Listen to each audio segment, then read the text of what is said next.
Il y a une étude mondiale qui a été réalisée il y a quelques semaines par l'Institut Ipsos, c'était au début du mois, qui montre que les Français sont les champions du monde de la défiance. Qu'est-ce que ça veut dire ? 82% des Français, des consommateurs français, vérifient tout et se fient plus à ce qui se passe sur les réseaux sociaux, sur les forums, sur tout ce qui est avis de consommateurs que sur ce que peut dire le vendeur dans un magasin, et ils le font y compris dans le magasin. Ce genre de vérification, vous le savez sans doute, c'est ce qu'on disait, c'est le figital. Alors, quand on parle d'excellence, c'est un peu compliqué en économie d'arriver à déterminer ce qu'est l'excellence, mais c'est en tout cas un beau projet. La première question, Jacques Attali, que j'ai envie de vous poser, c'est peut-être un peu naïf d'ailleurs comme question, mais est-ce qu'on peut viser l'excellence quand bien souvent ceux qui s'occupent de la relation client sont à l'extérieur même de la marque elle-même ? Oui, je remercie. Le sujet que vous abordez ce soir est vraiment un sujet crucial dans l'économie, qui renvoie à beaucoup de choses. Et je suis heureux d'avoir entendu votre président tout à l'heure dire à mot couvert les immenses défis qui fait que peut-être que dans 10 ans, vous n'existerez plus du tout.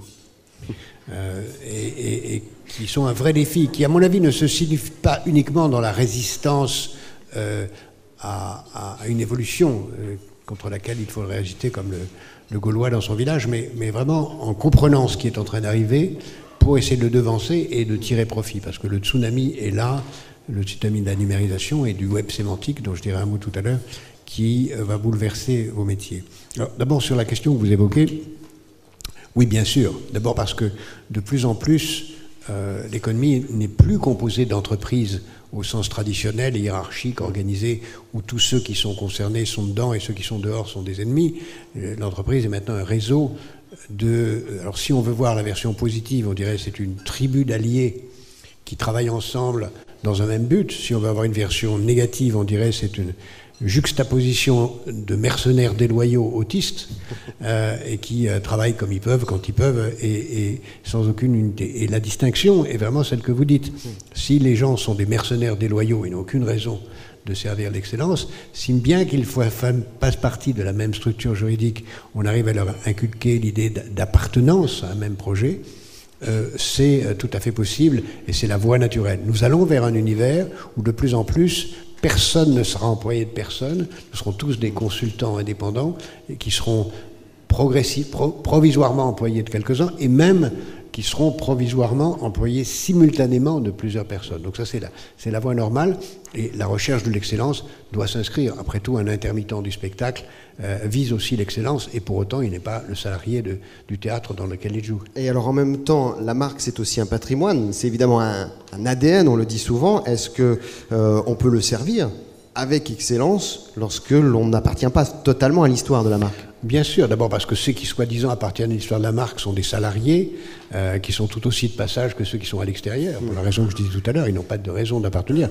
sauf s'ils font partie de la famille des fondateurs et encore. Donc c'est pas la frontière n'est pas là. Et ensuite parce que ça passe par un très grand... cela suppose une clarté dans la vision. Si une marque a une vision claire de ce qu'elle est, si elle sait raconter son histoire, et c'est très important. Je crois qu'une entreprise, moi très souvent quand on me demande mon avis sur une entreprise, je demande d'abord, est-ce que vous avez écrit l'histoire de l'entreprise ? S'il n'y a pas quelque part un petit livre ou un petit livret ou au moins 10 pages qui raconte l'histoire de l'entreprise depuis sa création, c'est que l'entreprise n'a aucune réalité dans son identité propre. Donc et lorsqu'on a fait ça, il suffit de distribuer ça à ceux qui travaillent de près ou de loin avec l'entreprise, en particulier dans la relation client, pour que cette appropriation se produise. Alors après ça, il y a beaucoup de procédures, d'éducation, de formation, de chartes, de vocabulaire à appliquer, de procédures. Et l'excellence, comme toujours, elle passe par un mélange d'intuition et de procédure. Et il faut les deux au plus haut niveau. Alors on le disait tout à l'heure, il y a une image qui collait au call center, l'image du 19e siècle véhiculée, j'ai bien senti la remarque par les médias, mais simplement, est-ce que c'est une évolution finalement naturelle dans l'histoire d'une activité, comme en l'occurrence là la relation client, de passer d'une réalité qui a été la première, à savoir un cost killing pour commencer, c'est-à-dire aller chercher une efficience de coût, à maintenant l'excellence. Est-ce que c'est une preuve de maturité du secteur ? D'abord, il faut voir ce qu'on va appeler l'excellence. Si vous regardez l'excellence dans les services, vous avez cité Uber tout à l'heure, l'excellence, elle est dans la négation même de cela, puisqu'elle est dans une application silencieuse, où il n'y a plus personne. Oui. et où on passe par Internet, ce qui vous permet de commander une voiture très discrètement, sans passer par le téléphone, et en oubliant totalement le call center. Donc l'ubérisation est absolument en marche, et donc le passage au call center n'est qu'une des dimensions tout à fait... qui peut être vraiment considéré comme anachronique. Et donc le basculement à des call centers lointains ou pas lointains me paraît une question qui est déjà derrière nous.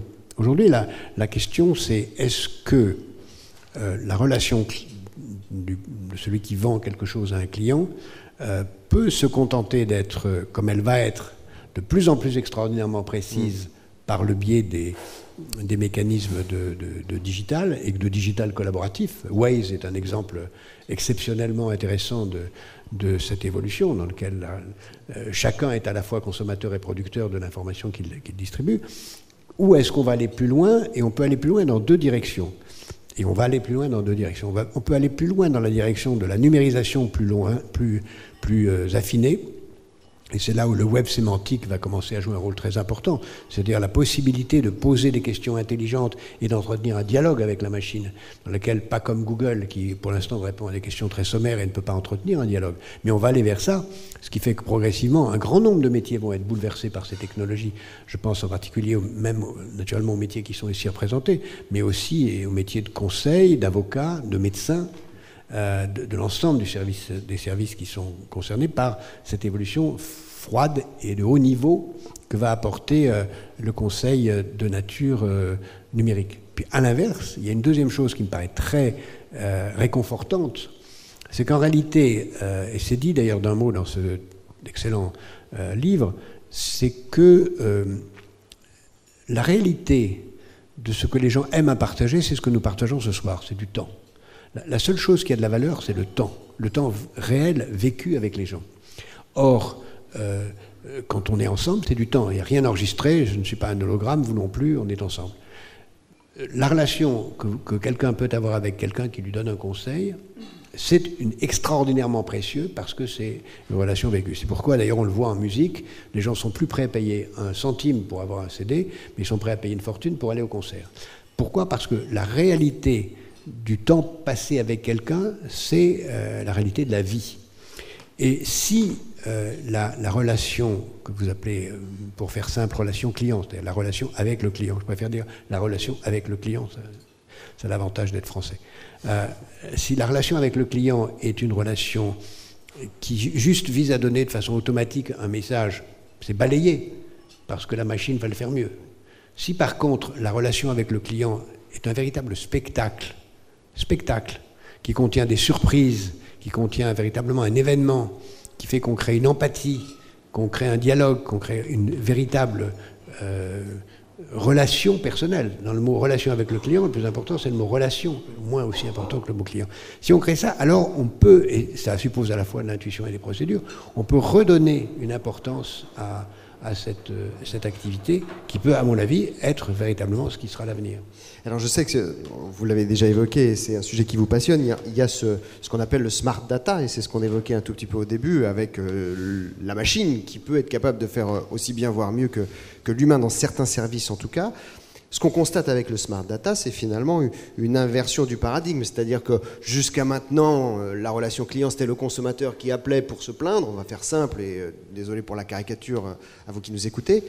Aujourd'hui, la relation client par le smart data devient proactive. Ça change tout, non? On n'en est qu'au début. Ouais. On n'en est qu'au début. On n'est qu'au début de ces méthodes qui sont plus des méthodes de corrélation que de causalité, où progressivement les machines vont tout savoir de chacun d'entre nous et pouvoir prescrire. Et la grande question, c'est qui va être le prescripteur. C'est le maître mot. La machine a tous les moyens de devenir un extraordinaire prescripteur. Et comme on fait très confiance aux machines plus qu'aux gens, la capacité de prescrire est très grande. Mais regardez, pour moi, la relation client la plus avancée du monde, je parle sous le contrôle de professionnels, c'est la relation qui se déroule tous les 4 ans dans l'élection présidentielle américaine. C'est une relation qui avance d'ailleurs d'année en année, de technologie en technologie, et qui est absolument passionnante, parce qu'elle est un mélange d'extraordinaire caractère proactif de l'information. On sait très bien qui on appelle et comment, mais malgré tout, il y a un appel physique. dans lequel on cherche à convaincre quelqu'un. Et l'appel physique se sert des extraordinaires informations dont il peut disposer sur qui il faut appeler, comment, qu'est-ce qu'on a à dire à telle catégorie, etc., pour faire mieux. Donc l'un est au service de l'autre. Mais pour ça, il faut être vraiment à la pointe de ces technologies. Il ne faut pas se battre contre elles, il faut les utiliser pour faire mieux. L'excellence, ce n'est pas l'homme contre la technologie, c'est l'homme transformant la technologie comme un outil. Et justement, alors la question qui se cache évidemment derrière cette activité, c'est aussi la question de l'emploi. On parle de l'humain et donc de l'individu. Est-ce que ce mariage que vous évoquez crée de l'emploi ou en détruit, crée de l'emploi local ou favorise la mondialisation ? D'abord, la relation client fondamentale, c'est la relation du boulanger avec son client. Hein. C'est la relation qu'il faut avoir, il faut parler, il faut passer du temps, etc. Donc ça, la relation qui est liée au temps qu'on passe, elle est absolument vitale. Elle est souvent, d'ailleurs, elle ne va pas se traduire par un achat parce qu'on voit le commerçant, puis on ira acheter sur Internet, puis on viendra se plaindre, etc. Donc il faut voir ça comme un ensemble plus vaste. Donc il y a évidemment une demande de service qui a été évoquée tout à l'heure, qui est en fait une demande de lutte contre la solitude. On voit bien d'ailleurs que les services bancaires sont d'abord des moyens de lutter contre la solitude. Et dans des sociétés qui sont de plus en plus des sociétés de solitude, le cinéma américain le montre bien, en particulier un film récent très célèbre qui s'appelle Her, mais il y en a beaucoup d'autres. Dans ce monde de solitude, la relation client avec le client est un instrument majeur de lutte contre la solitude. Donc, et dans des sociétés vieillissantes, de gens de plus en plus isolés, c'est évidemment... donc il va y avoir des emplois de services, de ce qu'on appelle le quatrième secteur, qui sont des emplois purement relationnels. Et cela, les techniques de relation avec le client sont évidemment centrales. C'est une relation avec le client que la relation de quelqu'un qui s'occupe d'une personne handicapée ou d'une personne en difficulté ou d'une personne très âgée, etc. Donc il y a là un grand continuum dans lequel il va y avoir un énorme développement de besoins, ne serait-ce que parce que les personnes seules vont avoir besoin de téléphoner pour avoir un conseil, etc. Il y a des besoins énormes, mais ils ne sont pas forcément là où on croit. Ils ne sont pas simplement un besoin client pour qu'on vous explique que vous êtes trompé dans la façon de faire votre PIN dans votre téléphone ou votre abonnement qu'il faut changer. Il y a beaucoup d'autres services qui, à mon avis, sont dans les services relationnels autour des systèmes, dans 3 domaines qui sont la santé, l'éducation et la sécurité, qui sont, à mon avis, les 3 domaines dans lesquels la relation avec le client ou l'usager ou la personne va être importante. Et souvent, d'ailleurs, vous devez le constater dans vos métiers, la relation avec le client n'est qu'un prétexte à une relation humaine. L'objet dont on parle n'est qu'un prétexte à l'échange avec celui qui parle. D'ailleurs, je peux vous citer une anecdote qui m'a amusé, que je vous ai citée quand on s'est rencontrés, qui m'avait beaucoup frappé, qui est vraiment le paroxysme de la relation client. En 1941 ou 1942, à Londres, l'horloge parlante n'était pas encore tout à fait une horloge parlante, c'était quelqu'un, vous appeliez et vous parliez au téléphone et quelqu'un vous donnait l'heure. Mais ce n'était pas une voix automatique, c'était quelqu'un qui parlait. Et un jour, quelqu'un téléphone, il entend une voix qui parle, il entame une conversation au-delà de l'heure, il trouve cette voix extraordinaire. Il se trouve que ce monsieur était impresario de chanteur d'opéra. La jeune femme qui venait d'un milieu affreusement modeste, qui n'avait rien fait, c'est une histoire misérable. Pour faire court, ils se sont rencontrés, il l'a épousée, et ça a été la plus grande cantatrice de la décennie suivante. Elle est morte 15 ans plus tard d'un cancer de la gorge. Kirsten Flagstad, Kathleen Ferrier, c'est le paroxysme de la relation client. Hein. Et alors vous parliez justement de sociétés vieillissantes qui vont avoir besoin justement de cette relation cliente et de ce marché qui se crée. Si on regarde le Japon précisément, c'est-à-dire le pays qui en termes de vieillissement de population est très avancé et en termes de robotisation aussi l'est, on voit que c'est aussi le robot qui remplace la présence humaine. On a cette tentation. Oui, bien sûr, mais c'est pour ça que le cinéma le dit très bien. Il y a, dans des sociétés qui n'acceptent pas l'immigration, il faut évidemment développer le robot à toute vitesse parce que c'est la seule solution. Dans des sociétés dans lesquelles on préfère vivre avec des étrangers parce que les étrangers vous apportent une différence plutôt qu'avec un robot qui ne vous apporte que la mort, on est dans un monde différent. Nous sommes, heureusement pour l'instant, plutôt dans cet univers-là. Et tant qu'on arrive à convaincre que la vie, c'est plus important que l'automatisme, Et dans ce cas-là, on est sauvé. Je crois que d'ailleurs la société japonaise est en train d'évoluer parce que cette robotisation, y compris de la relation, c'est pas seulement la relation client, la relation tout court n'est pas durable. C'est une société de cauchemar qui se met en place. Et alors, comme on parle de nouvelles règles, de nouvelles... C'est pour ça que je crois, pardonnez-moi, que entre la relation client et le théâtre, il y a des rapports très profonds. Ça doit, bien sûr, il y a des procédures, il y a des temps, il y a des protocoles, il y a toutes ces choses qui doivent être faites, mais je crois que, d'ailleurs, on le voit bien dans beaucoup de choses, en particulier dans ce qui se passe dans les grandes surfaces, où on conçoit l'expérience de passer dans le magasin comme une expérience de distraction, autant que de consommation. C'est un temps de spectacle vivant, en l'occurrence. Alors, avec ce poids de la relation client, qui, on le voit, est de plus en plus proactive, présente aussi dans le quotidien des consommateurs, est-ce qu'on va aussi devoir changer les règles, les lois, les normes, pour prendre la défense, ou en tout cas s'occuper du consommateur au bout de la chaîne ? Oui, de toute façon, les lois vont évoluer à toute vitesse avec le fait que les consommateurs, qui sont d'ailleurs, je l'ai dit tout à l'heure, de plus en plus des producteurs d'informations par le biais des réseaux. Waze est un exemple que j'ai cité, que tout le monde connaît, en est un exemple, mais beaucoup d'autres, fait que le consommateur lui-même est producteur et que les lois sont balayées, on les oublie, on les met de côté. D'autant plus que de plus en plus, il va y avoir une dimension de ce que vous appelez relation client, qui est la relation citoyen. Parce qu'une très grande partie des dimensions de notre vie, c'est comme citoyen. Et il va falloir de plus en plus, et d'ailleurs beaucoup de communes, en particulier en Grande-Bretagne, ont compris qu'il fallait transformer la relation du citoyen avec le pouvoir, de façon à créer les conditions d'une relation directe. Et là, il y a un gisement d'emploi, un gisement de créativité, un gisement de services qui va être tout à fait extraordinaire et dans lequel le politique, lui, va sentir son besoin, puisqu'il pourra utiliser ceux qui le feront, non seulement pour mieux vendre ses services, mais pour mieux se vendre lui-même. Donc, il y a une évolution qui est très grande. Je ne suis pas du tout inquiet sur les métiers qui sont là. Ils ont un potentiel considérable, mais il va falloir sans doute avoir des règles extrêmement précises sur la vérité du service rendu. Moi, je pense que la législation va évoluer dans une transparence de la personne qu'on a au téléphone. On a et on aura de plus en plus envie de savoir qui c'est, où il est, comment il s'appelle, et s'il n'est pas en train de m'expliquer comment aller du 8e arrondissement au 20e alors qu'il habite à l'île Maurice. Voilà. Donc on aura de plus en plus envie d'une relation réelle, sincère, authentique. Et je pense que cette évolution va être traduite dans la loi. On le voit d'ailleurs avec les banques, qui aujourd'hui, dans leurs relations à distance, mettent des téléconseillers physiques. Exactement. Et fidèles.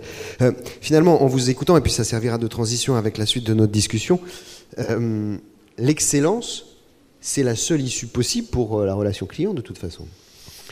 En économie, le grand fondateur de la théorie économique, Adam Smith, a écrit 2 livres. Un que tout le monde connaît, sur la richesse des nations, et un deuxième qu'il a écrit en fait avant, sur l'altruisme. Et en fait, l'altruisme est la condition de la richesse des nations. C'est-à-dire, si vous voulez être riche, il faut que l'autre soit content. C'est la condition même. Et donc l'altruisme n'est pas une forme naïve de société charitable, c'est la condition même de l'égoïsme intelligemment compris. Et donc, il est évident que l'excellence n'est pas une contrainte, c'est la survie même. Il n'y a pas de survie sans excellence. Mais l'excellence, c'est pas l'excellence froide. Moi, plutôt que l'excellence, j'aurais complété l'excellence, qui me paraît un très bon terme, par empathie. C'est-à-dire, pour moi, la bonne relation client, c'est quelqu'un qui se met à la place de l'autre. On sait très bien, qu'est-ce que c'est qu'un bon vendeur ?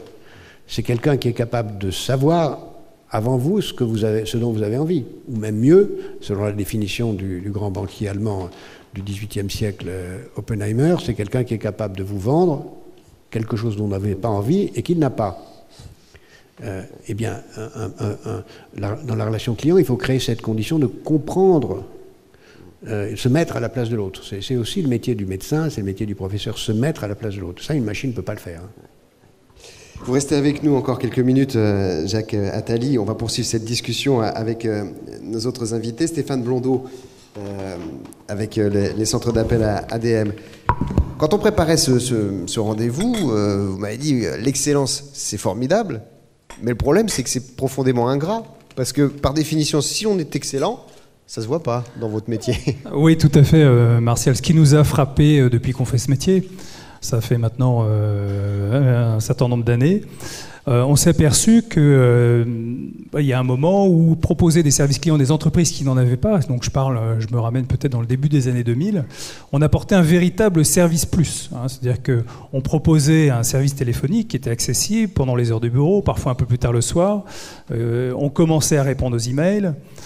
Et on apportait une vraie valeur ajoutée à des gens qui avaient besoin d'avoir une réponse immédiate. Et puis avec la prolifération finalement des offres de e-commerce sur le marché, ce qui était un service plus, en quelques années, et là je parle des années 2006, 2007, 2008 maximum, on a vu tous ces merveilleux atouts du service plus, la relation client, passer comme des basiques, c'est-à-dire que le service plus va créer de la valeur perçue, attacher le client à la marque, attacher le client à ses services. Le basique, lui, c'est le minimum requis pour exister. Et ça, on le ressent tous les jours dans notre vie de prestataire, donc au service des marques et des entreprises, puisqu'on reçoit des quantités d'appels et de mails assez phénoménales. Et on voit que finalement, ce qui compte aujourd'hui dans cette relation client, qui sont toujours ces basiques, c'est ce que disait, je rebondis sur ce que disait M. Attali tout à l'heure, c'est cette notion de vie, c'est-à-dire qu'ils ont besoin d'avoir en face d'eux des agents qui mettent en avant des qualités d'empathie, d'écoute, d'amabilité, de disponibilité, alors qu'avant ces critères-là étaient basiques puisqu'on leur demandait avant tout de respecter une qualité de service, de décrocher rapidement, de donner la bonne réponse tout de suite pour éviter des réitérations d'appels, ce genre de critères. Et ça presque... On n'en est plus là. On n'en est plus là puisque tous nos efforts maintenant portent justement sur la mise en avant de ce capital humain qui sont dans nos centres. Alexandre Odos, justement, c'est un peu ce que vous me disiez, c'est-à-dire que maintenant, et on l'évoquait il y a quelques minutes avec le smart data, le côté proactif, c'est ça la valeur ajoutée aujourd'hui de la relation client. Et on parlait notamment des pulls en cachemire de chez Bompard, parce que c'est-à-dire c'est pressentir la question et le problème du client. Oui, ce sur quoi on échangeait, c'était pressentir le fait qu'un pull en cachemire qui va boulocher, c'est normal, c'est naturel. Là où un consommateur standard va dire « mais je ne comprends pas votre pull, regardez, il peluche et autres ». Non, il faut anticiper sur le fait que oui, c'est normal. Et donc, comment est-ce que dans la relation, que ce soit en magasin ou après par la suite, on est capable de revenir vers lui de façon proactive et donc de changer la relation, et ça ne soit pas une question entendante, mais plutôt une proposition pour améliorer le service qu'on lui propose. C'est très nouveau ça quand même. C'est très nouveau, oui. En tout cas, dans le métier de relation client, parce que je pense que le commerçant de base dont on parlait tout à l'heure faisait ça assez intuitivement. Oui, les commerçants de base faisaient ça tous les jours parce que justement la relation humaine qu'il y avait à l'époque où les gens venaient en magasin acheter, donc on a besoin les grandes marques cherchent à faire revenir les gens en magasin de toute la manière pour rechanger la donne, c'est-à-dire utiliser les moyens technologiques pour les faire revenir en magasin et pour changer la donne humaine de cette relation avec le client et pour transformer derrière l'acte dans une relation dans le temps qui soit différente. Ça, c'est donc la parole de l'éditeur de logiciels, Vocalcom, Patrick Bensabat, justement. On est là dans l'idée, grâce au logiciel, grâce à la technologie, d'élever le niveau du téléconseiller lui-même, enfin en tout cas de celui qui est responsable de la relation client, de l'upgrader. Oui.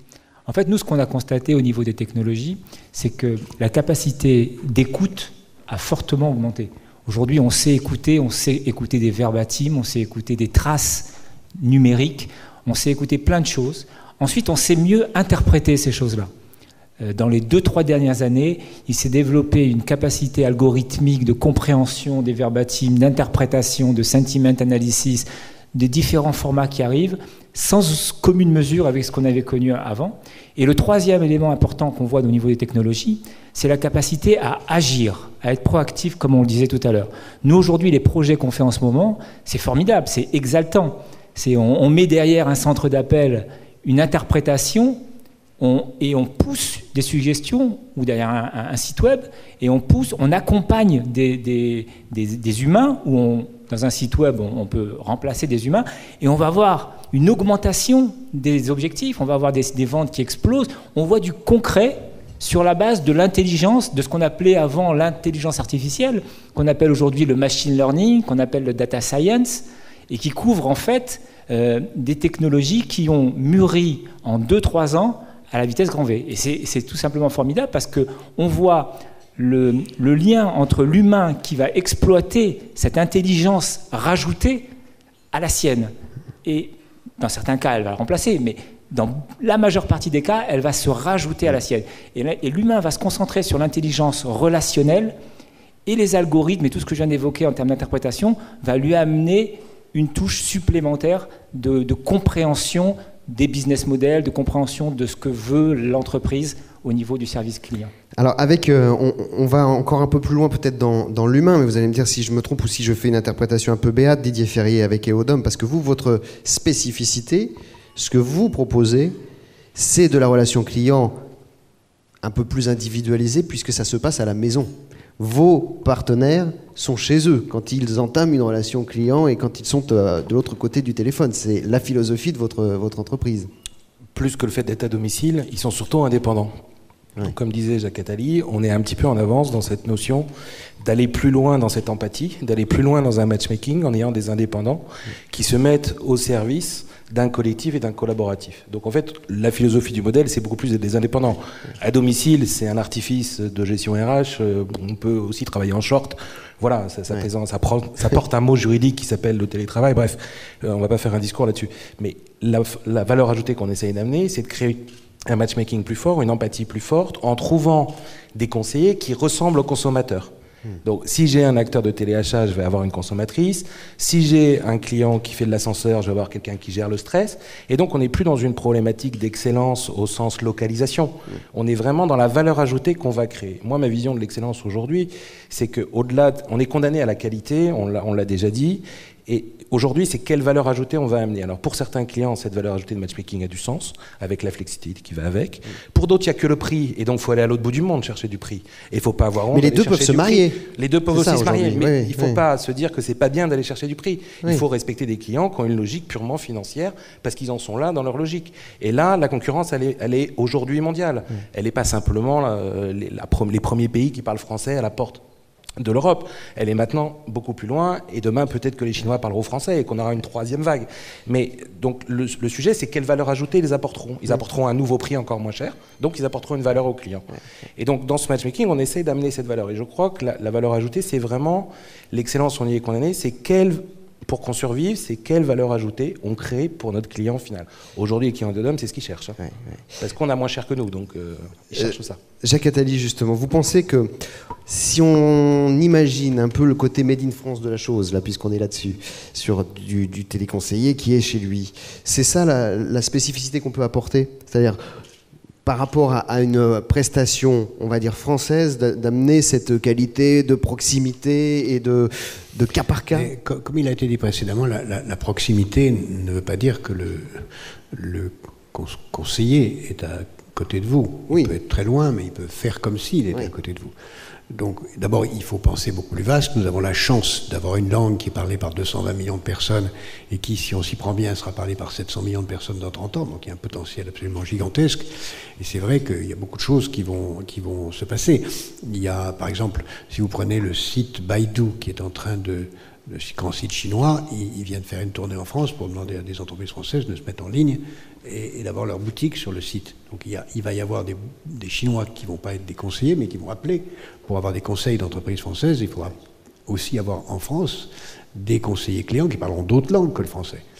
Parce que le chinois, il va vouloir acheter des produits français, mais il ne va pas le faire en français. Donc il y a une dynamique là énorme qui est en train de se produire, qu'Internet va rendre possible, et qui, à mon avis, passera par ce que vous disiez à l'instant, c'est-à-dire la capacité de créer une vraie relation empathique avec ceux à qui on parle, parce que s'il s'agit simplement de concurrencer sur la précision de l'information donnée, la machine sera toujours meilleure. Donc, ou on oublie ça et on laisse aux machines, ou on l'utilise pour que celui qui apporte le conseil apporte plus et pas seulement autre chose. Stéphane, on utilise Twitter, on utilise les réseaux sociaux. Est-ce que le risque finalement, et je vais peut-être passer pour un vieux réactionnaire en disant ça, c'est pas d'être trop intrusif et finalement de briser à un moment donné cette relation client à partir du moment où on en sait trop sur le client et où on est toujours dans sa sphère privée? Ça, c'est pas une question simple. Comment je vais répondre à ça ? Écoutez, je pense que la relation client aujourd'hui, ça reste des choses assez simples. C'est une relation face à face, ça c'est le premier critère, et elle existe dans la vie de tous les jours. Le deuxième, ça reste encore le téléphone par une grande majorité. Si je suis bien d'accord avec vous, les réseaux sociaux et les autres services type Twitter sont en grand développement. Ce qui est sûr, c'est que le futur de notre profession va changer. On le sait bien qu'on est un secteur qui a déjà maintenant une 40aine d'années d'existence. Donc forcément, on doit évoluer. On voit bien que nos clients souhaitent aujourd'hui utiliser la puissance de la communauté pour répondre à leurs propres clients. Mais on aura toujours un rôle à jouer, si vous voulez, parce qu'il y a un moment ou un autre, il faudra pouvoir donner un conseil précis, un conseil basé sur sur un référentiel technique ou autre, et on sera toujours là pour accompagner ces communautés.